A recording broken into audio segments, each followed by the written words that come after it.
오늘 우리가 함께 은혜 나누실 말씀은 호세아서 2장 14절부터 23절의 말씀입니다. 우리 계속해서 함께 은혜 나누실 말씀은 호세아서 2장 14절부터 23절의 말씀입니다.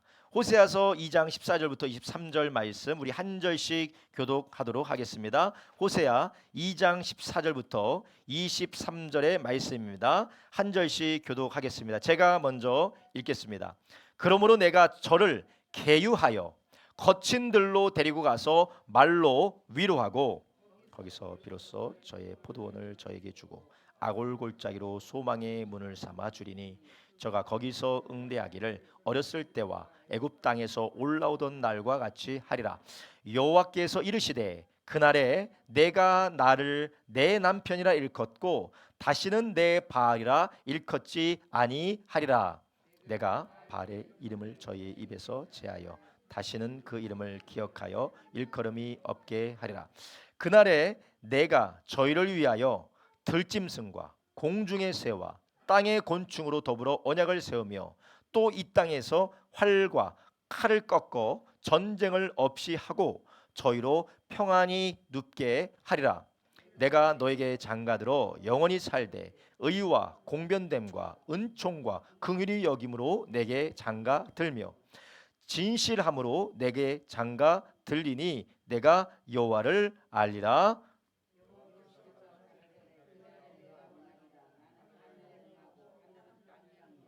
땅은 곡식과 포도주와 기름에 응하고 또 이것들은 이스라엘에 응하리라. 내가 나를 위하여 저를 이 땅에 심고 긍휼히 여김을 받지 못하던 자를 긍휼히 여기며 내 백성 아니었던 자에게 향하여 이르기를 너는 내 백성이라 하리니 저희는 이르기를 주는 내 하나님이시라 하리라. 아멘. 오늘 우리가 함께 읽은 호세아 2장 14절부터 23절 말씀, 호세아 2장 14절부터 23절의 말씀을 중심으로 무너진 우리를 회복시키는 하나님의 사랑, 무너진 우리를 회복시키는 하나님의 사랑이라는 제목으로 오늘도 함께 은혜를 나누려고 합니다. 여러분, 호세아서는 하나님께서 듣는 이스라엘 백성들로 아주 충격적이고 놀랄 정도로 아주 민감한 이야기를 다루는 말씀이 바로 호세아서입니다. 그런데 하나님이 이렇게까지 이스라엘 백성들에게 말씀하실 수밖에 없는 상황에 대해서 제가 지난주에 말씀을 나눴습니다. 그 이유가 무엇이었습니까? 한 남자와 한 여자의 이런 복잡한 이야기, 남편과 아내 간에 있는 이런 스캔들과 같은 그 이야기를 하나님께서 호세아 선지자를 통하여서 외치시고 또 그 일 다음에 하나님의 얼마나 무시무시한 심판과 징계를 내리실 것인지에 대해서 하나님이 말씀하시고 외치게 하신 이유에 대해서 지난주에 말씀드렸습니다. 그 이유가 무엇이라고 했습니까? 지금 이스라엘은 이렇게 말씀하지 않으시면 도무지 깨달을 수가 없는 영적인 잠에 빠져 있기 때문에 그렇다라는 것이에요. 여러분, 우리가 영적인 잠에 깊이 들어 있어서 영적인 어둠에 깊이 빠져 있다 보면 일반적이고 그리고 평범한 하나님의 말씀으로는 깨울 수 없을 때가 있습니다. 여러분, 그럴 때가 있지 않습니까? 너무나도 피곤해 지쳐 있는 사람은 아무리 옆에서 이야기를 해도 잘 깨어나지 않습니다. 뭐 얼굴에 물을 뿌린다든지 아니면 차가운 바람이 들어와야 된다든지 특별한 방법으로 깨어야지만이 사람이 깨어나는 때가 있어요. 지금 이스라엘 백성들은, 북이스라엘은 자기들이 경제적으로도 강대하고요, 군사적으로도 왕성하고요, 그들의 영토가 그들의 생각에는 확장되고 전성기를 구가하고 있는 때라고 느꼈기 때문에 하나님과 자기와 무슨 잘못이 있다든지 하나님과 나와 무슨 문제가 있다고 깨달을 수가 없는 상황이었습니다. 그래서 하나님께서는 호세아 선지자로 품행이 단정하지 못한 여인 고멜과 결혼하게 하시고, 그리고 그 여인이 불륜을 저지르고 그 여인이 남편을 떠나 외도하게 하는 것을 경험하고 또 그러한 것이 하나님과 이스라엘과의 관계다라는 것을 폭로하게 하셔서 이스라엘로 깜짝 놀라게 하시는 것입니다. 이렇게 하나님이 충격적인 이야기로 우리의 삶을 또한 이스라엘 백성들의 삶을 흔들어서 하나님을 바라보게 하시는데 그 이유가 무엇입니까? 바로 하나님께 돌아오게 하기 위하다라는 것이에요. 하나님이 억한 심정이 있어서, 하나님이 분노가 있어서 그들로 저주하기 위하여서, 그들의 마음을 찢어놓기 위하여서 하나님이 그렇게 하시는 것이 아니라, 하나님은 이 말씀을 통하여 이스라엘로 다시 돌아오기 원하는 것이 바로 하나님의 마음이고 하나님의 의도라는 것입니다. 여러분, 우리가 하나님께서 이렇게 말씀하시고 때로는 나에게 아픈 말로, 때로는 나에게 상처되는 말로, 때로는 나에게 나의 치부를 드러내는 폭로 같은 말씀으로 우리 가운데 역사하실 때에 우리는 그 말씀이 우리를 넘어뜨리고 무너뜨리는 것이 아니라 우리를 살리는 말씀으로 들으시기를 주님의 이름으로 축원합니다. 하나님은 부족할 것이 없는 분이십니다. 하나님은 무엇이 부족해서, 무엇이 하나님이 갖고 싶어서 우리에게 다가오는 것이 아니라, 하나님은 우리를 버려도 되시고 우리를 유기하셔도 되시고 우리에 대해서 영원한 심판으로 끝내 버리셔도 되는데, 계속해서 이스라엘을 찾아가심과 같이 우리를 찾아오셔서 말씀하시는 이유가 무엇입니까? 바로 하나님이 우리를 사랑하신다라는 것입니다. 귀하신 성도님들, 우리의 삶이 때로는 평탄하지 않을 때가 있습니다. 평탄하지 않고 어렵고 힘든 일을 우리가 계속해서 만날 때가 있어요.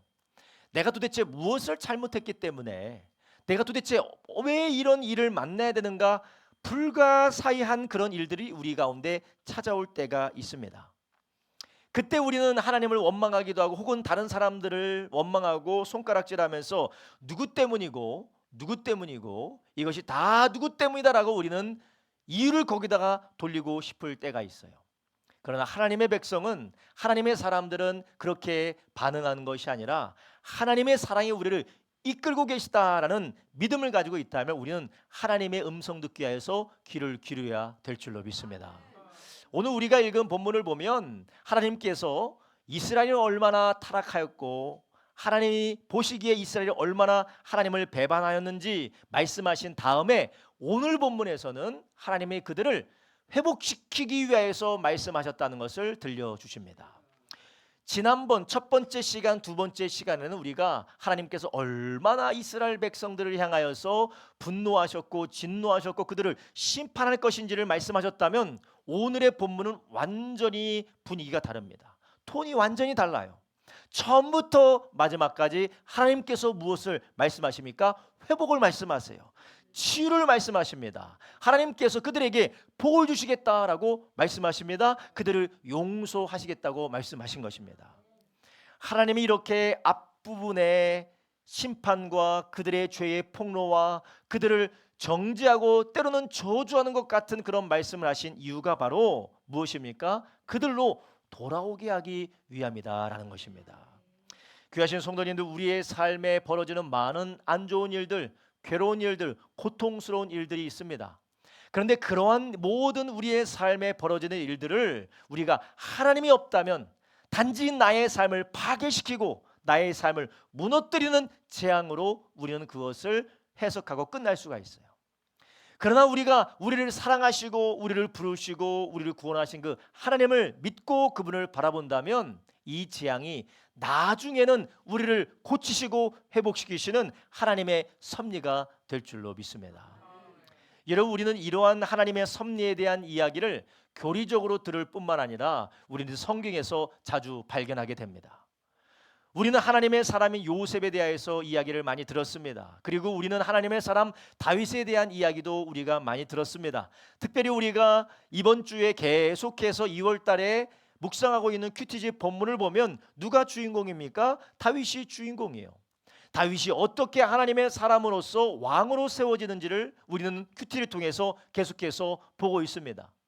근데 정말 흥미로운 점은 무엇이냐면, 다윗이 사무엘로부터 기름 부음 받으면서 네가 사울 뒤에 이을 하나님이 세운 왕이다라고 하셨는데, 그 다음부터 다윗이 경험하게 된 것, 겪게 된 게 무엇입니까? 바로 사울의 질투고 사울의 핍박이었어요. 그래서 그는 기름 부음 받은 이후 한 10년 정도를 무엇을 하느냐? 도망가면서 피난길에 오르게 됩니다. 도망자로서 피난 생활을 계속해서 살게 돼요.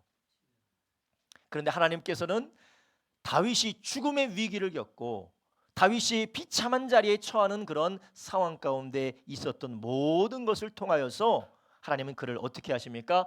왕의 품성을 기르게 하시고 하나님의 뜻을 이루어갈 수 있는 왕의 자질을 얻게 하시는 것이었어요. 여러분, 우리는 우리의 삶에 겪고 우리의 삶에 직면하고 만나게 되는 많은 고난과 어려움들을 고난 자체로 바라보면 우리는 그것에 실망하고 무너지게 될 수밖에 없습니다. 그리고 세상 사람들은 그것은 악 이상도 이하도 아니다, 불편하고 괴롭고 고통스러운 것 이상도 이하도 아니다라고 이야기를 해요. 그리고 우리는 그것을 감당할 수 없기 때문에 우리 주변에 있는 사람들을 손가락질하기 시작합니다. 너 때문이고 너 때문이고 너 때문이고 그 다음에는 하나님 때문이다라고 우리는 그 탓을 돌리게 돼요. 그러나 하나님은 이 모든 일들을 통하여서 우리를 무너뜨리고 멸망시키려는 것이 아니라 우리로 하나님이 인도하시는 더 좋은 길로 인도하신다라는 것이에요. 그렇다면 오늘 우리 본문에서 하나님은 회복에 대한 말씀, 고난과 고통이 있었지만 그러나 회복을 어떻게 시킬 것인지 우리에게 어떻게 제시하고 어떻게 그 말씀을 들려주고 계십니까? 첫 번째로 그 하나님은 회복을 위한 장소와 시기를 준비하셨다라는 것입니다. 한번 따라합니다. 회복을 위한 장소와 시기를 준비하십니다. 오늘 본문 우리가 함께 돌아가 보도록 하겠습니다. 오늘 본문 14절에 뭐라 합니까? 그러므로 내가 저를 계유하여 거친 들로 데리고 가서 말로 위로하고 거기서 비로소 저의 포도를 저에게 주고 아골골짜기로 소망의 문을 삼아주리니 저가 거기서 응대하기를 어렸을 때와 애굽 땅에서 올라와 오던 날과 같이 하리라. 아멘. 하나님께서 이스라엘을 어떻게 한다고요? 계유한다라는 거예요. 14절에 보면 옛날 말로 대해서 계유하다라는 말은 무엇이냐? 설득한다라는 거예요. 내가 이스라엘로 바람핀 고멜과 같이 외도한 고멜과 같이 남편을 떠난 하나님을 떠난 이스라엘 백성들을 설득하여서 마음을 감동하여서 어디로 이끈다는 겁니까? 거친 들로 광야로 데리고 간다라는 것입니다.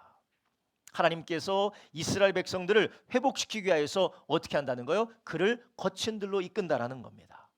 이 거친 들은 어떤 곳입니까? 광야를 말하는 것이요. 근데 왜 하나님께서 이스라엘 백성들을 적과 꿀이 흐르는 땅에서 살게 하지 않으시고 왜 거친 들로 인도하시는 겁니까? 그들을 고생하려게 하는 것이 아니고 그들로 하나님 앞에서 괴로움받게 하려는 것이 아니라 거친 들로 인도하는 이유가 무엇입니까?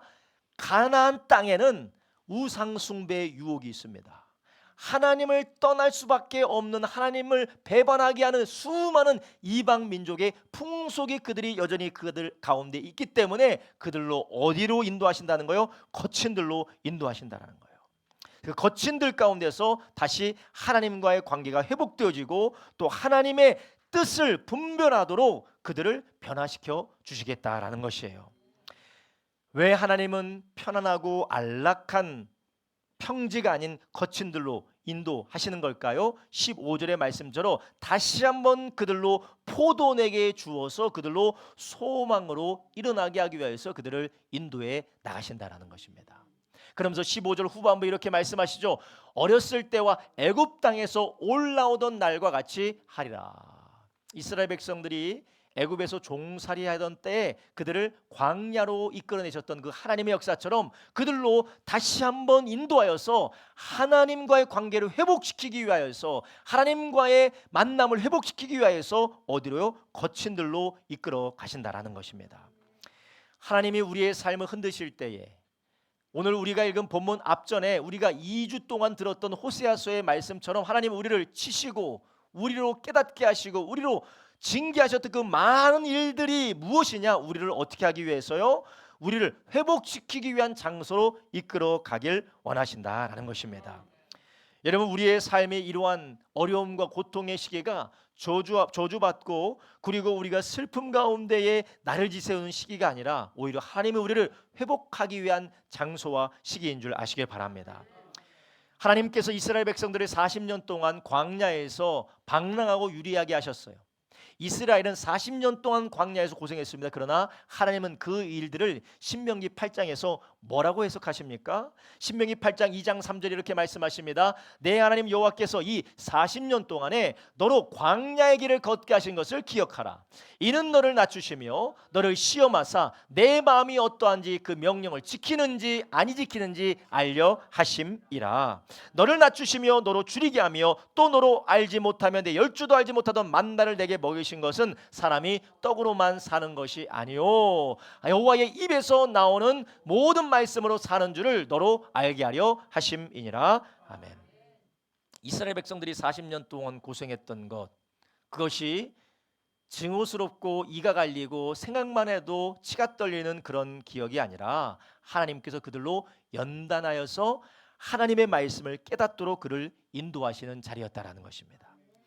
여러분, 혹시 우리 성도님들 가운데에 어둠의 골짜기를 지나시는 분이 계십니까? 도무지 내가 감당할 수 없고 내가 내 힘으로는 해볼 수 없는 그런 어려움이 인하여서 지치신 분이 계십니까? 이것은 오히려 하나님께서 하나님이 오히려 더 우리를 복주시고 회복시키기 위하여서 우리의 삶을 이끄시는 하나님의 장소와 시기일 수 있다는 걸 아시기를 바랍니다. 이스라엘 백성들이 계속해서 하나님 주시는 땅에서 풍요롭고 하나님 주신 땅에서 기름진 땅에서 정말 강성하게 살았다면 그들은 하나님께 돌아올 일이 없습니다. 그들이 무언가 잘못됐다라고 그들이 다시 한번 생각할 계기도 없습니다. 우리 신약 성도들에게도 마찬가지입니다. 예수님을 믿고 구원받아 하나님의 자녀가 된 하나님의 자녀들을 향하여서도 하나님께서 어떻게 하신다고 합니까? 하나님이 자기의 자녀들, 자기의 백성들을 징계하신다라는 것이. 우리는 생각할 때 하나님은 좋으신 하나님은 늘 좋으셔서 나에게 좋은 것만 주시고 내 말을 들어주시고 늘 나를 위로해 주신 하나님으로 우리가 생각할 때가 있습니다. 그것은 부분적으로 맞는 것이요. 하나님은 좋으신 하나님이시기 때문에 때로는 우리의 잘못된 것, 우리의 못된 것, 우리의 안 되는 것들을 단호하게 하나님께서 막으시고 우리로 깨닫게 하시는 것입니다. 어느 부모가 자녀들에게 전적으로 100% 수용해주고 승인해주는 부모가 어디 있습니까?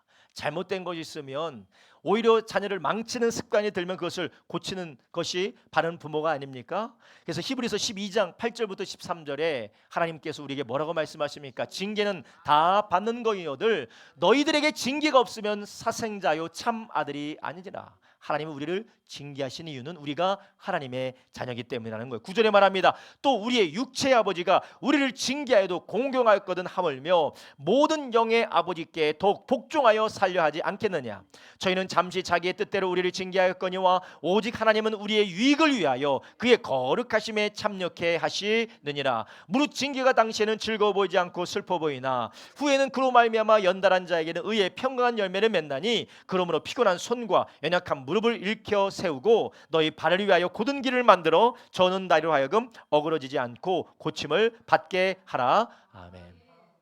하나님이 우리들을 징계하신다라는 것이에요. 하나님이 우리를 징계하시는 이유는 무엇입니까? 우리의 유익을 위한 것이고 또 우리의 거룩을 위한 것입니다. 우리를 사랑하시고 우리를 귀히 여기신 아버지 하나님께서 때로는 우리의 삶의 환경들이 흔들리는 것들을 허용하실 때가 있어요. 우리의 삶이 무너지는 것들을 그것을 하나님께서 허용하시고 때로는 그것들을 우리에게 허락하실 때가 있습니다. 근데 그 이유가 무엇이냐? 우리의 멸망과 우리의 파괴와 우리의 실패가 아니라 우리로 회복되기 위하여서 주님께서 우리를 인도해 주신다라는 것이에요. 부모의 징계를 통하여서 자녀가 죄에서 돌이키고 부모의 연단을 통하여서 자녀가 훈련되어서 강인해지는 것처럼 하나님도 우리를 그렇게 이끄신다는 것입니다. 로마서에서도 우리에게 이렇게 말씀하세요. 다만 이뿐 아니라 우리가 환난 중에서도 즐거워하나니 이는 환난은 인내를, 인내는 연단을, 연단은 소망을 이루는 줄 암이니라. 아멘. 연단을 받지 않는 사람, 환난을 받지 않는 사람은 인내를 배울 수가 없습니다. 소망이 무엇인 줄 알 수가 없습니다. 인내를 통하여 연단을 받고 연단을 통하여 소망이 이루어지는 것이 바로 하나님이 우리를 훈련시켜 나가시는 것이라는 것이에요. 여러분, 그렇다면 우리는 이 훈련시키고 연단시키시는 하나님, 우리에게 회복을 위한 장소와 시기를 그 준비하시는 그 하나님 앞에 우리는 어떻게 살아야 될까요? 여러분, 우리의 삶에 불편한 일이 벌어지기 시작했습니까? 우리의 삶에 내 힘으로 감당할 수 없는 어려운 일들이 우리의 삶을 괴롭히고 고통스럽게 하고 있습니까? 그럴 때 우리는 우리의 손을 들어서 남 탓을 그만하셔야 돼요. 남 탓을 그만하고 남 원망을 그만하고 심지어는 하나님 원망을 그만하셔야 돼요. 여러분, 우리의 마음 가운데 무엇이 솟아나고 있습니까? 원망과 남 탓과 불평이 솟아나고 있습니까? 우리는 지금 그렇다면 하나님이 준비하신 회복의 자리, 회복의 시기를 온전히 누리지 못하고 있는 것입니다. 오늘 본문을 보면 호세아서 2장 14절에 뭐라고 하십니까? 그러므로 내가 저를 계유하여 거친 들로 데려가서 가서 말로 위로한다라는 거예요. 하나님께서 하시는 말로 위로하고 그들로 훈련시켜 가고 계시다라는 것입니다. 여러분, 우리의 삶에 불편한 일을 만날 때, 괴롭고 힘든 일을 만날 때 우리는 원망 불평을 그치고 하나님의 말씀에 귀 기울이시기를 예수님의 이름으로 축원합니다. 여러분, 고통스러울 때, 괴로울 때에 어떻게 해야 될지, 무슨 일을 어떻게 해야 될지 우리가 모를 그때에 여러분, 우리는 우리의 영적인 귀를 열어서 하나님의 말씀에 귀 기울이기를 예수님의 이름으로 축원합니다. 그분이 우리에게 말씀하시는 거예요. 마치 신명기 5장에서 우리에게 말씀하셨던 것처럼, 신명기 8장에서 말씀하셨던 것처럼 너로 40년을 걷게 한 것은, 광야의 40년은 하나님의 말씀을 너희 가운데 깨닫게 하기 위해서 살아낼 수 있도록 내가 그렇게 한 것이다 라는 것이에요.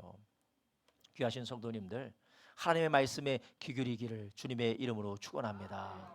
고난 가운데 우리가 유일하게 의지할 수 있는 것, 고난 가운데 우리의 삶을 하나님께서 해석하시고 하나님께서 빚어가게 할 수 있는 것은 다른 것이 없습니다.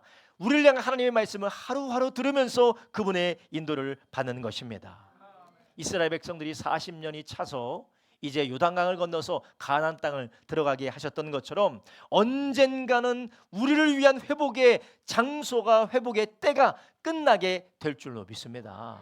그것을 앞당기고 그것을 이루시는 것이 무엇이냐? 우리를 불러서 우리로 설득하시고 우리로 말씀하시는 하나님의 역사라는 것입니다. 우리가 불평하지 않고 하나님 말씀에 귀 기울이며 주님의 뜻이 무엇인지, 주님의 소원이 무엇인지 우리가 점점 알아가게 될 때 하나님은 또한 우리를 어떤 회복으로 이끌어 가실까요? 두 번째로 하나님께서는 우리를 진실한 사랑의 관계로 회복시켜 나가신다라는 것이에요.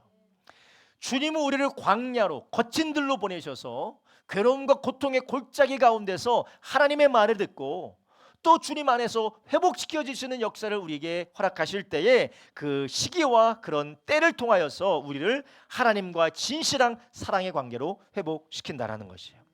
오늘 본문의 말씀에 보면 우리의 삶이 어떻게 회복될지를 말씀하고 있는데요, 16절부터 17절 한번 읽겠습니다. 시작. 여호와께서 이르시되 그날에 내가 나를 내 남편이라 일컫고 다시는 내 바알이라 일컫지 아니하리라. 내가 바알들의 이름을 저의 입에서 제하여 다시는 그 이름을 기억하여 일컬음이 얻게 하리라. 아멘. 하나님께서 거친 들로 나가게 하시고 말로 위로하셔서 그들을 회복시킬 때 또 다른 부분을 회복시키시는데 그 회복이 무엇이냐? 그들의 입에서 뭐를 없앤다고요? 바알이라는 말을 없앤다라는 거예요. 그리고 하나님을 부를 때 남편이라고 부르지 바알이라고 부르지 않는다라는 것입니다. 이것은 무엇입니까? 바로 하나님을 우상 섬기듯이, 바알 섬기듯이 하나님을 대했던 이스라엘의 잘못된 하나님과의 관계를 하나님께서 고쳐버리시겠다라는 것입니다. 이게 바로 진실한 사랑의 관계로 회복시키겠다라는 거예요. 그렇다면 이 하나님을 바알로 부른다는 것, 하나님을 남편으로 부르지 않고 바알로 부른다는 것은 무엇을 의미하는 걸까요? 그것은 바로 하나님 중심이 아닌 내 중심의 관계로 하나님을 바라봤다라는 거예요. 이것이 좀 어려운 말일 수 있는데요, 좀 쉽게 말하면 우리가 하나님의 은혜를 받아서 하나님을 사랑하고 하나님을 섬기는 것이 아니라 나의 유익과 만족을 위하여서 하나님을 이용하고 하나님과 거래한다라는 것이에요. 바알은 무엇입니까? 나를 위하여서 만든 우상이에요. 바알은 나를 위해서 만든 우상입니다. 나의 유익과 나의 만족과 나의 문제 해결과 그리고 나의 편안을 위하여서 만드는 것이 바알이라는 우상이에요. 그래서 모든 이 세상의 종교, 모든 이 세상의 우상들은 무엇입니까? 열심히 빌고 열심히 노력하고 열심히 무언가를 해서 내가 바라고 원하는 것을, 내가 두려워하고 내가 욕망하는 것을 얻어내길 원하는 것이 이 세상의 모든 종교입니다. 이 세상의 모든 종교는 내가 열심히 해서, 내가 헌신적으로 해서 내가 두려워하는 것을 피하고 내가 욕망하는 것을 얻기 위하여서 열심히 비는 것, 내 의를 따라 하는 것이, 내 행위를 따라하는 것이 이 세상의 종교고, 그것이 바알이에요. 하나님 중심인 언약관계, 은혜로 말미암은 언약관계가 아니라 나의 욕망과 나의 두려움과 나의 탐욕을 위하여서, 나를 위하여서 세운 우상이 바로 바알이라는 것이요. 그래서 사랑의 관계가 아니라 무엇입니까? 도구로서의 우상이에요. 하나님이 나의 도구입니다. 내가 원하는 것을 하나님이 해줘야 돼요. 그래서 하나님이 내가 원하는 거 해주면 내가 좀 잘해주고, 안 해주면 얄짤 없는 겁니다. 안 해주면 하나님을 향하여서 분노하고 하나님을 향하여서 원망하고 하나님을 향하여서 저주하면서 하나님을 나의 도구화 시키는 것이 무엇입니까? 바알 신앙이라는 것이요. 그래서 너희들이 다시 한번 광야로 돌아가서 고통 가운데서 내가 어떻게 너를 구했는지, 내가 어떻게 너를 구속했는지, 내가 어떤 사랑으로 너를 구원했는지를 깨닫게 하여서 진실한 사랑으로 회복시켜 주겠다라는 것이에요. 이스라엘 백성들은 항상 이러한 바알 신앙에 빠져 있었습니다. 이것은 이스라엘뿐만 아니라 최초의 인간이 하나님 앞에 범죄한 것이 바로 이러한 범죄였습니다. 바로 하나님 중심의 은혜 언약 관계가 아니라 인간 중심의 거래 관계라는 거예요. 먼저는 인간 중심입니다. 그래서 레위기 26장 1절에서는 우상을 무엇이라고 합니까? 너희는 자기를 위하여서 우상을 만들지 말지니 목상이나 주상을 세우지 말며 너희 땅에 조각한 석상을 세우고 그에게 경배하지 말라. 나는 너희 하나님 여호와임이니라. 아멘. 누구를 위하여서 우상을 만들지 말라고요? 너를 위하여, 자기를 위하여 우상을 만들지 말라는 것이에요. 십계명도 자기를 위하여 새긴 우상을 만들지 말라는 것이에요. 그러니까 우리가 제일 처음에서도 아담과 하와도 선과 악을 알게 하는 나무의 열매를 먹지 말라고 했는데, 선악과를 먹지 말라고 했는데 누구를 위해서 그것을 먹었습니까? 하나님을 위해서 먹었죠? 아니에요. 나를 위해서 먹은 겁니다. 나를 위하여서 내가 하나님처럼 되기 위해서, 내가 주인이 되고 내가 중심이 되기 위해서 나를 위하여서 선악과를 먹었더니 그때부터 이제는 하나님 중심과의 관계가 깨지고 내 중심의 관계로 깨어지게 된 것입니다. 이것이 조금 어려운 개념일 수 있지만 성경에 우리에게 계속해서 제시하는 것이 무엇이냐? 네가 하나님 중심으로 살 것이냐 아니면 사람 중심, 너 중심으로 살 것이냐를 말하는 거예요. 너희 입에서 바알을 제하겠다는 것도 그겁니다. 네가 하나님의 은혜를 받아서 하나님을 위하여서 살아가느냐, 아니면 너의 두려움과 너의 탐욕을 만족시킬 신을 찾느냐. 하나님이 계셔야 될 그 자리에 나를 위하여 새긴 우상을 만들어 놓는 것입니다. 이것은 바알을 섬기는 이방 종교뿐만 아니라 여호와 하나님을 섬기는 이스라엘 백성에게도 이것이 위협이고 이것이 조심해야 될 죄였어요. 그들은 왜 하나님의 이름을 부른다고 하면서 바알의 이름을 불렀습니까? 하나님을 섬긴다고 했지만 진정으로 그들은 누구를 섬겼느냐? 바알과 같은 하나님으로 바꿔치기 했던 것이었어요. 그들은 하나님의 은혜도 망각했고 그들은 하나님의 사랑도 망각했고 오직 그들의 마음 가운데 차지한 것은 그들의 두려움과 그들의 탐욕뿐이었습니다. 하나님의 은혜, 사랑의 구속에 감사해서 예배하고 찬양하고 하나님 앞에 헌신하는 것이 아니라 더 복을 받기 위하여서, 두려운 것을 피하기 위해서 그냥 종교적인 열심만 있었던 것이었어요. 그래서 그 결과 어떻게 됩니까? 이방 종교와 점점점 혼합되어지면서 더 내 두려움을 피할 수가 있다면, 더 내 욕망을 채울 수만 있다면 어디로 가든지 상관이 없었던 것이었습니다. 그래서 결국 그들은 하나님과 진실한 관계를 점점점 떠나서 이제는 우상을 향하여서 질주하게 된 것이었습니다. 여러분, 우리 안에 이러한 하나님이 아닌 우상을 사모하는 마음, 하나님의 은혜가 아니라 나의 욕망과 두려움이 자리해져 있는 이 마음 가운데 하나님께서는 어떻게 우리의 마음을 고치십니까? 다시금 하나님의 사랑과 언약을 기억하게 하시는 것입니다. 오늘 본문으로 다시 한번 돌아가겠습니다. 16절 보겠습니다. 여호와께서 이르시되 그날에 내가 나를 내 남편이라 일컬을 것이다. 남편이라 일컬을 것이다. 하나님을 뭐라고 한다고요? 남편이다. 바알은 거래하는, 물론 요즘 시대도 부부관계가 좀 거래성이 짙어서 너무나도 좀 힘든 사이로 우리가 살아가고 있어요. 우리가 부부와의 관계가 하나님 안에서 언약을 맺어서 서로의 필요를 채워주고 서로의 유익을 위해서 평생 동안 하나님이 나를 사랑하셨듯이 아내와 남편이 사랑하는 언약의 관계가 아니라 네가 이렇게 해주면 나도 이렇게 해주고 네가 곧단 식으로 하면 나는 안 해주고 이런 거래의 관계를 우리가 이 변질되어져서 우리가 참 악한 세상을 살아가서 성경적인 언어가 잘 와닿지 않아요. 그 정도로 우리가 저를 비롯해서 우리 모두가 악한 세계를 살아가고 있는데 하나님은 우리를 어느 관계로 이끄시냐? 언약 관계라는 거예요. 우리가 잘해서 이스라엘 백성들이 잘나서 이스라엘 백성들이 뭐를 했기 때문에 하나님이 이스라엘 백성들을 구속한 것이 아니라 하나님이 이스라엘 백성들을 사랑해서 하나님이 이스라엘 백성을 불쌍히 여겨서 하나님이 그들을 구속하신 것이 바로 이스라엘 백성들이 기억해야 될 것인 줄 아시기 바랍니다. 그들의 욕망과 두려움이 아니라는 것입니다. 이러한 하나님의 사랑을 잊어버리고 하나님의 사랑을 망각한 이스라엘 백성뿐만 아니라 신약 시대를 사는 성도들에게도 우리에게 이것이 필요하다라는 것이에요. 그래서 요한일서 4장에 사도 요한은 우리에게 뭐라고 말하냐면요, 사랑 안에 두려움이 없고 온전한 사랑이 두려움을 내어 쫓나니 두려움에는 형벌이 있음이라. 두려워하는 자는 사랑 안에서 온전히 이루지 못하였느니라. 19절 우리가 사랑함은 그가 먼저 우리를 사랑하셨음이라. 아멘. 여러분, 특별히 우리 기독교인들, 우리 예수 믿는 사람들, 하나님의 사람들 안에 너무나도 중요한 게 무엇이냐면 신앙의 이 근본의 시작이 중요한데요. 그 시작이 어디로부터 돼야 되느냐?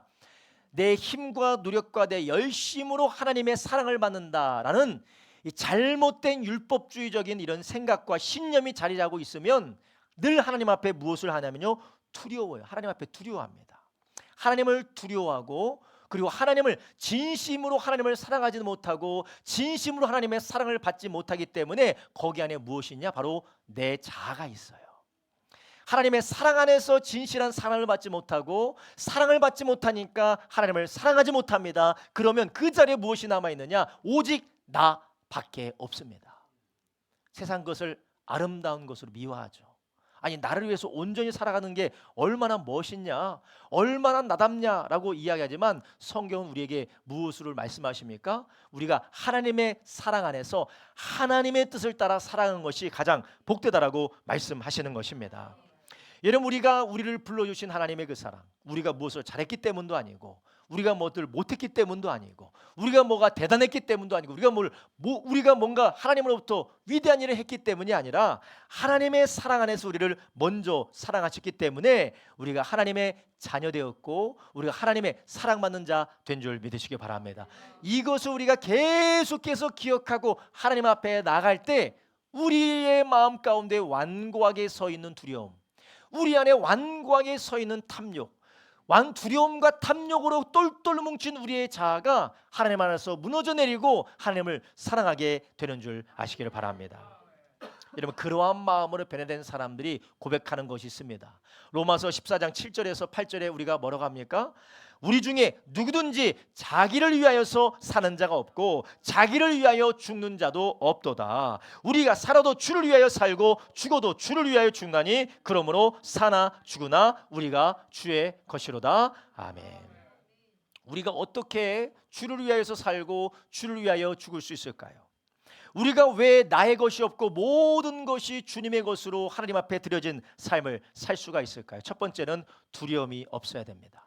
아니, 이것 줬다가 내가 이것 했다가 내 인생 망가지면 어떻게 하지? 두려움이 없어야 됩니다. 두 번째는 탐욕이 없어야 됩니다. 하나님 말고 내가 탐욕하는 대상, 하나님 말고 내가 욕망하는 대상이 하나님이 가장 사모가 되고 하나님의 사랑이 될 때 우리는 거기에서 떠날 수가 있는 것입니다. 부모가 자녀를 위하여서 희생하는 이유가 무엇입니까? 자기보다 자녀를 사랑하기 때문에 그래요. 아내가 남편을 위하여서 희생하는 이유가 무엇입니까? 아내가 자기보다 남편을 더욱더 사랑하기 때문에 그렇습니다. 친구가 누군가를 위하여서 자신의 삶을 희생하는 이유가 무엇입니까? 자기보다 이웃을 더욱더 사랑하기 때문에 그렇습니다. 여러분, 우리가 예수님께서, 우리 아버지 하나님께서 이스라엘 백성들을 광야로 불러내어서 그들로 고난과 환난과 하나님으로서 받은 많은 징계를 통하여서 우리를 다시금 회복시키기 원하시는데, 어디 안에서 회복시키기 원하시느냐? 이 사랑의 언약 관계 가운데 회복시키기를 원하신다라는 것입니다. 여러분, 우리의 기도와 우리의 신앙생활에 모든 것들이 다 내 두려움 때문에 신앙생활을 시작하고 계시는 건 아닌지요? 여러분, 오늘 예배에 왜 오셨습니까? 우리가 하나님 앞에 봉사 헌신하는 이유가 무엇입니까? 나를 채워주는 욕망하는 것이 채워지기 때문에 그렇습니까? 아니면 내 두려워하는 것이 두렵기 때문에 그것을 피하기 위해서 오늘도 예배하고 기도하고 우리가 하나님 앞에 헌신하는 것들이 다 두려움을 피하기 위해서입니까? 이래서는 우리는 하나님을 바알로 부르고 있다는 것이요. 우리는 하나님을 섬기는 것이 아니라 나를 위한 우상을 섬기면서 하나님을 섬긴다라고 우리가 실수하고 있는 것이에요. 우리 주님께서 바리새인과 서기관들이 계속해서 일주일에 한 번씩 금식하면서, 그리고 팥뿌리에 11조까지 내면서 하나님을 경외하는 것 같은 그의 열심을 두고 하나님은 뭐라고 했습니까? 외식하는 자다라고 했어요. 외식하는 자다. 그들이 하는 모든 열심이 누구를 위한 것입니까? 자기를 위한 것이었어요. 여러분, 교회에서 보면요, 이 봉사 빠지지 않고 그리고 헌신 빠지지 않고 어떠한 것 빠지지 않는 사람이 있어요. 근데 그 사람은 두 중에 하나에 부류해요. 정말 하나님을 사랑해서 그것을 위해서 헌신하든지, 아니면 이게 나의 효능감에 유익을 주는 거예요. 그러니까 교회 봉사나 교회 열심히나 어떤 걸 할 때 절대로 빠지지 않고 그게 막 사람들이 상상하지 못하는 그런 괴력을 내는 사람이 있는데, 둘 중에 하나예요. 정말 하나님을 사랑해서 하든지, 아니면 그것이 나에게 너무나도 효능감이 있고 내 자아를 만족시켜 주기 때문에 그래요. 근데 이 사람이 정말 하나님을 사랑해서 하느냐, 아니면 자기의 효능감과 자기의 유익을 위해서 그것을 하느냐는 결국 끝을 보면 나와요.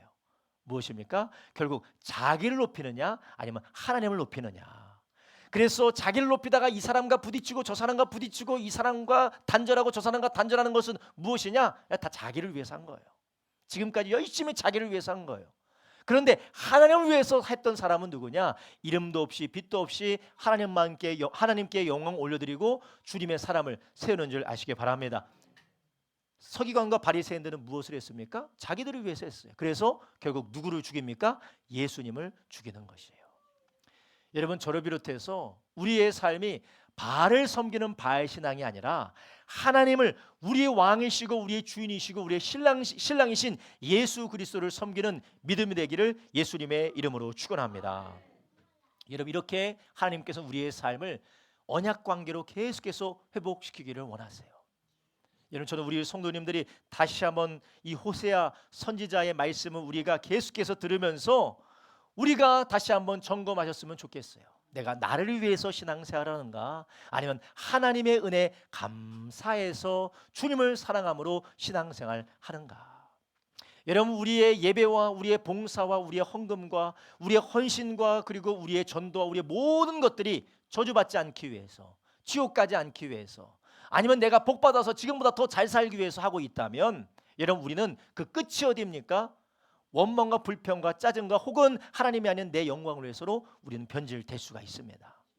그러나 우리는 나의 남편이라 불렀다는 것처럼 하나님이 나를 그렇게 사랑하셨기 때문에 내가 하나님을 사랑해서 하나님을 신뢰해서 그분을 기뻐함으로 감당하게 될 때 주님은 그것을 통해서 영광 받으시는 줄로 믿습니다. 할렐루야. 여러분, 우리 안에 이러한 주님과의 관계가 회복되어질 때 오늘 하나님께서는 말씀을 통하여 또 하나 우리 가운데 회복시키길 원하시는 것이 있다라고 말씀하세요. 그것이 무엇입니까? 마지막으로 하나님은 우리의 무너진 삶을 회복시키길 원하신다라는 것이에요. 여러분, 여기에서 우리가 기억해야 될 게 있습니다. 순서가 있다는 거예요. 순서가. 먼저는 하나님과의 언약 관계의 그 삶을 회복시키고, 두 번째로 우리의 무너진 삶을 회복시키길 원하신다라는 것이에요. 오늘 우리가 읽은 호세아 선지자의 그 본문의 말씀을 보면 여기에 많은 것들을 하나님께서 거론하고 계세요. 자, 15절에 보면요, 포도원이 회복되겠다라고 말씀하세요. 포도원이 무엇입니까? 이것은 성경에서 일관적으로 말하는 게 포도는 먹고 마시는 것이 아니라 기쁨이에요. 기쁨. 무엇이라고요? 기쁨이라는 거예요. 이스라엘 안에서 포도원이 넘치고 포도원이 회복된다라는 것은 기쁨이 회복된다라는 것을 말하는 것이에요. 기쁨을 회복시킨다라는 것입니다. 다 18절 한번 보겠습니다. 18절에는 뭐라고 합니까? 들짐승, 공중의 새, 땅의 곤충과 언약을 맺어서 그들을 어떻게 한다고요? 회복시켜주겠다. 전쟁이 없고 평안이 눕게 하겠다. 관계들과 환경들까지 하나님께서 돌보시겠다라는 것이에요. 또 하나님께서 이렇게 말씀하고 있습니다. 21절부터 22절 보겠습니다. 시작. 여호와께서 가라사대 그날에 내가 응하리라. 나는 하늘에 응하고 하늘은 땅에 응하고 땅은 곡식과 포도주와 기름에 응하고 또 이것들을 이스라엘에 응하리라. 아멘. 하늘과 땅과 곡식과 포도주와 기름으로 또한 그것뿐만 아니라 새와 땅의 곤충과 들짐승들로 하나님으로 모든 것을 어떻게 하겠다는 거요? 내가 응답하여 회복되도록 하겠다라는 것입니다. 이를 우리는 성경을 보면 아담과 하와가 범죄함으로 땅은 무엇을 받았습니까? 저주를 받았다라고 해요. 땅은 저주를 받았다. 그리고 하나님은 계속해서 선지자들의 말을 통하여 너희들이 흘린 피 때문에 너희들이 행한 불순종 때문에 너희들이 행한 모든 악행들로 인하여서 이 세상이 저주받을 것이고 너의 선 땅이 저주를 받을 것이고 모든 것들이 저주를 받을 것이다라고 하나님께서 그렇게 말씀을 하셨습니다. 여러분, 우리가 하나님과의 관계가 막히게 되면, 하나님과의 관계가 무너지게 되면 우리의 삶의 자리도 무너지게 된다라는 말씀이에요. 그래서 우리는 하나님께서 우리의 삶을 회복시킬 때 제일 먼저 하나님께서 건들고자 하시는 것이 무엇이라는 거요? 언약 관계를 회복시키길 원하신다라는 것이에요. 여러분, 우리는 쉽게 하나님 나의 경제를 좀 회복시켜 주십시오. 하나님 나의 아내와 남편 관계도 회복시켜 주시고요. 우리 자녀들도 회복시켜 주시고요. 하나님 나의 삶의 직장과 사업장도 회복시켜 주시고 하나님 내 인생의 기쁨도 좀 회복시켜 주십시오. 하나님 저는 인생에 낙이 없으며 도무지 아무것도 살고 싶은 것이 없습니다 라고 할 때 하나님 우리를 먼저 어디로 인도하시느냐?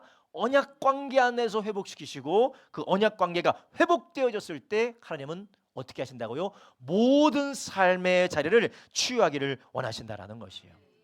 귀하신 성도님들, 우리는 모두가 다 그분의 언약 관계가 회복되어질 뿐만 아니라 하나님께서 그것을 통하여 우리의 삶의 자리를 놀랍도록 일으키실 것을 기대하기를 예수님의 이름으로 축원합니다.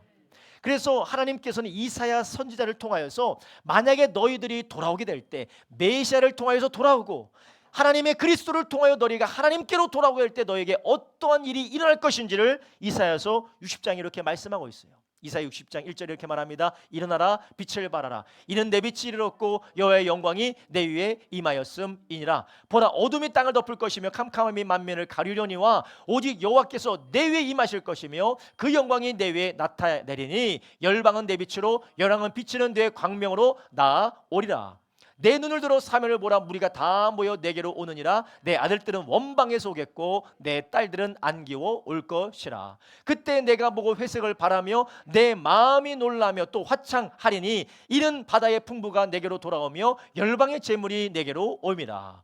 허다한 약대 미디안과 에바의 젊은 약대가 내 가운데 편만할 것이며 스바 사람들은 다 금과 유향을 가지고 와서 여호와의 찬송을 전파할 것이며 게달의 양무리는 다 내게로 모여지고 느바 요새 수양은 내게 공급되고 내 단에 올라 기꺼이 받음이 되리니 내가 내 영광의 집을 영원롭게 하리라. 아멘. 할렐루야. 이사야서 60장의 말씀은 어떤 말씀입니까? 바로 하나님의 아들 예수 그리스도께서 오셔서 하나님의 진정한 사랑과 그 은혜의 관계로 회복되어질 때에 이러한 치유의 역사, 회복의 역사가 일어나게 될 것이다라는 것이에요.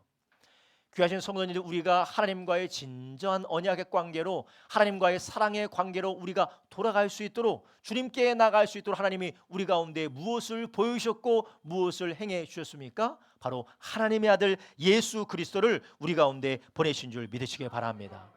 하나님의 사랑을 우리는 알 수가 없습니다. 하나님의 사랑을 우리는 만날 수도 없어요. 깨달을 수도 없습니다. 그러나 하나님의 아들이 이 땅에 육신을 입고 이 땅에 오셔서 저와 여러분을 위하여서 대신 죽으심으로 피 흘려 죽으심으로 우리의 죄를 사하시고 부활하셔서 믿는 자들마다 하나님의 자녀로 부르시는 놀라운 사랑을 우리에게 허락하신 줄 믿으시기 바랍니다.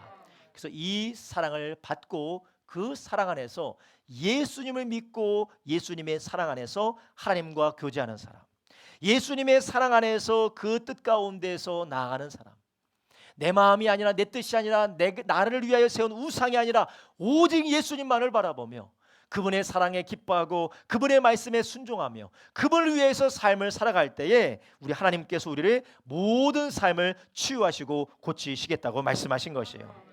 오늘 본문의 마지막에 이렇게 말하고 있습니다. 23절과 24절에 우리에게 뭐라고, 23절에 뭐라고 합니까? 내가 나를 위하여 저를 이 땅에 심고 긍휼히 여김을 받지 못하던 사찰을 긍휼히 여기며 내 백성 아니었던 자에게 향하여 이르기를 너는 내 백성이라 하리니 저희는 이르기를 주는 내 하나님이시라 하리라. 아멘.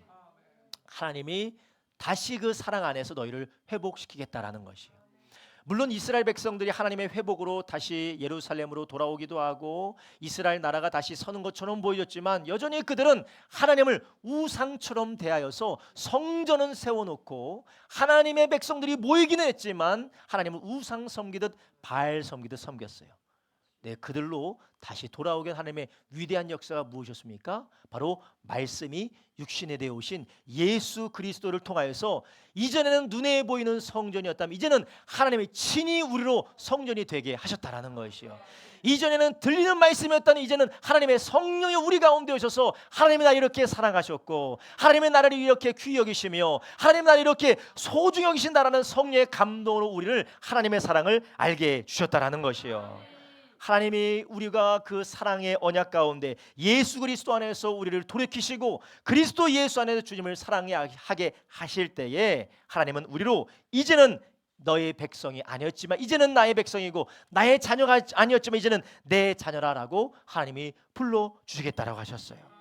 여러분, 우리 이 하나님의 사랑 안에서 주님의 회복을 기대하는 저와 여러분 되길 주님의 이름으로 축원합니다.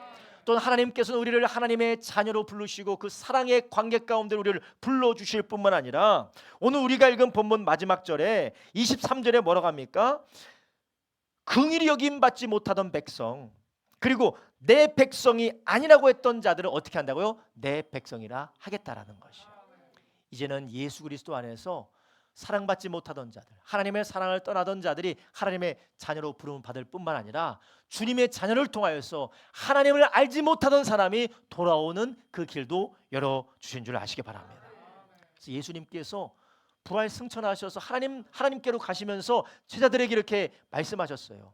예수께서 나와 일러 가라사대 하늘과 땅의 모든 권세를 내게 주셨으니 그러므로 너희는 가서 모든 족속으로 제자를 삼아 아버지의 아들과 성령의 이름으로 침례를 주고 내가 너에게 분부한 모든 것을 가르쳐 지키게 하라. 볼지어다 내가 세상 끝날까지 너희와 항상 함께 있으리라 하시니라. 아멘.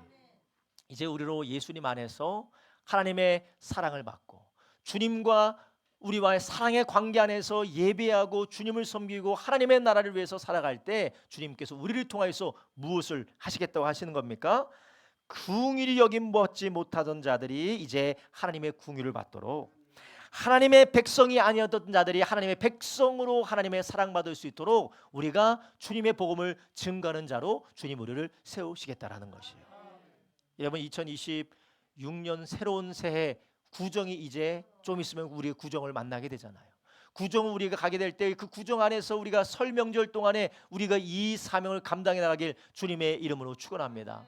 우리의 가족 가운데 아직까지 예수님을 모르는 사람, 우리의 가족 가운데 이 사랑을 알지 못하여서 영원한 멸망을 향하여서 영원한 지옥을 향하여서 영원한 심판을 향하여서 달려가는 우리의 가족들에게 이 주님의 사랑을 전파하고 전하는 저와 여러분 되기를 예수님의 이름으로 축원합니다. 먼저는 우리 성도님들 한 분 한 분이 가정 안에서 또 하나님과의 관계 안에서 사랑의 관계가 회복되어질 때 주님께서 가정을 회복시키시고 우리를 통하여서 또 다른 가족들, 또 다른 이웃들을 예수께로 인도하는 저와 여러분 되기를 주님의 이름으로 축원합니다. 기도하겠습니다. 하나님 아버지, 감사를 드립니다. 우리 주님께서 오늘 말씀을 통하여서 하나님이 우리를 치시되, 하나님은 우리를 징계하시되, 하나님께서 우리의 삶을 흔드시되 우리를 멸망시키기 위해서 흔드시는 것이 아니라 우리로 살리고 회복시켜서 다시 한번 주님 주시는 충만한 축복으로 살게 하기 위하여서 우리를 흔드시는 것을 말씀을 통하여 깨닫게 하시니 감사를 드립니다. 하나님 아버지, 다시 한번 우리 가운데에 우상 숭배가 내려놓게 하여 주시옵소서. 하나님, 우리가 하나님을 우상으로 보고 나를 위한 우상을 섬기듯이 하나님을 도구로 이용하여 하려 했던 우리의 죄를 하나님 앞에 내려놓게 하여 주시옵소서. 주님이 우리를 사랑하신 것을 우리가 다시 한번 다 바라보며 주님을 사랑하는 마음으로 돌아갈 수 있도록 주여 우리의 마음을 변화시켜 주시옵소서. 자기를 위하여 새긴 우상을 내려놓고 하나님의 사랑에 감사하며 주님을 사랑하기에 힘쓴 우리가 되게 하여 주시옵소서. 지난 날들에 우리의 자기 자신을 위했던 모든 열심과 자기 자신을 위하였던 모든 아버지 하나님 노력들을, 공로들을 내려놓고 하나님 은혜 감사하는 섬김으로 돌이키게 하여 주시옵소서. 하나님, 그래서 주님과의 관계가 회복되어질 때에 우리 주님께서 우리로 다시금 회복시키시고 우리로 다시금 살아나게 하시는 은혜 역사가 우리 가정 가운데, 교회 가운데 임하게 하여 주시옵소서. 주여 우리의 마음을 고쳐 주시기를 원합니다. 주여, 이스라엘 백성들이 하나님을 바알로 부르며 바알처럼 하나님을 이용하고 하나님을 도구처럼 사용하려 했던 그러한 마음들이 우리 가운데 있음을 주님 앞에 회개합니다. 주여 불쌍히 여겨 주시옵시고 성령으로 성결케 하여 주시옵소서. 주님의 말씀으로 성결케 하여 주시옵소서. 주님의 보혈로서 다시 한번 깨끗하게 하여 주시옵소서. 그래서 주님이 주시는 새 마음으로, 순전한 마음으로 예수님을 사랑하며 우리 아버지 하나님을 위하여서 살아갈 수 있는 우리가 되게 하여 주시옵소서. 감사드리며 예수님의 이름으로 기도드렸사옵나이다. 아멘.